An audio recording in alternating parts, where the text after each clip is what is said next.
You know the promise of 5S, right? That dream of a perfectly organized, super efficient workplace. It sounds fantastic, but let's be honest, for a lot of us, the reality is just frustrating. You do this huge cleanup, everything looks amazing for maybe a week, and then slowly but surely, the chaos just creeps right back in. So, in this explainer, we're going to dig into exactly why that happens, and more importantly, how to fix it for good.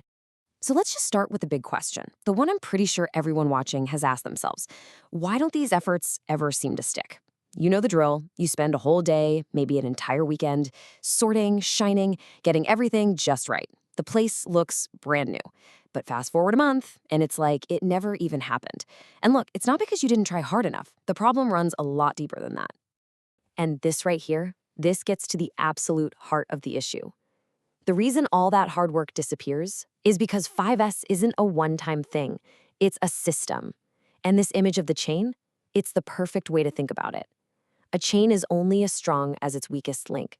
If just one part fails, the whole thing just falls apart. See, the problem isn't the big cleanup event. It's the weak chain that was supposed to keep it all in place.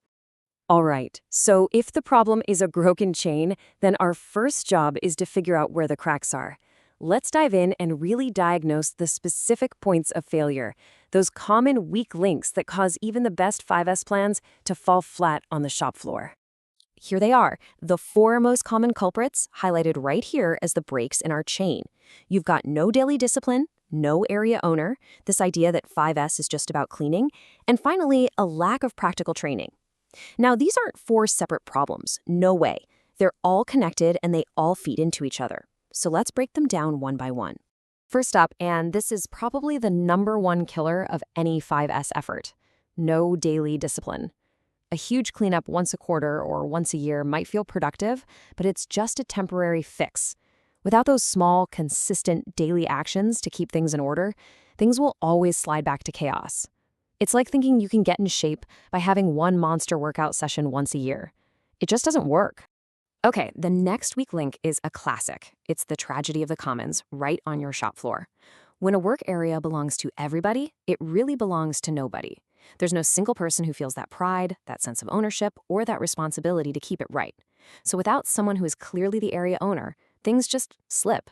Standards drop, and nobody steps up to fix it. Now this is a huge misunderstanding. So many teams think 5S is just a fancy word for a deep clean, but they are not the same thing at all. Cleaning is just one tiny piece of the puzzle. It's the shine step. Real 5S is about getting rid of waste by organizing the entire workspace. It's about having exactly what you need, right where you need it, when you need it. If you treat it like just a cleaning project, you are missing the entire point. And our fourth weak link, a total lack of practical, hands-on training. I mean, look at the difference here. When 5S is just some order barked from the top, it feels like a chore, right? But when you actually teach the why behind the system, you get real buy-in. People need to get what's in it for them. Less searching, less frustration, less wasted time, and a much safer place to work. Okay, so we've spent a lot of time on the problems. We've seen all the ways it can go wrong. Now let's pivot. What does success actually look like? In this next part, we're going to build a much stronger system by putting the wrong way and the right way side by side. The very first and probably most important shift you have to make is moving away from that big, dramatic, one-time cleaning event. The right way builds 5S into the daily routine. We are talking about something as simple as a 5-minute tidy up at the end of every single shift, not an 8-hour marathon once a quarter. It's that compounding power of small, consistent effort that creates results that actually last.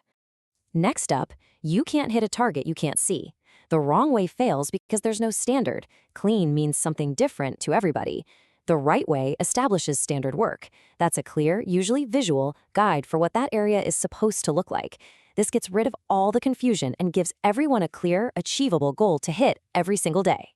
Remember that whole if everyone's responsible, no one's responsible problem we just talked about? Well, here's the fix.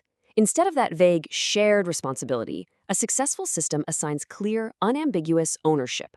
One person is responsible for making sure one specific area meets the standard. This creates accountability, sure, but more than that, it builds a real sense of pride in your workspace. A set-it-and-forget-it approach is doomed to fail, every single time. That's why the right way includes regular audits. And listen, this isn't about getting people in trouble or pointing fingers. It's a support system. It's a way to check in, offer some guidance, and just make sure the standards are being held up. It's what keeps the whole system healthy and on track. This slide, this is the end game. This is what you're really aiming for. In a broken system, people only clean up because they know an audit is coming. That's not a system, that's just compliance. In a truly successful system, the goal is self-discipline.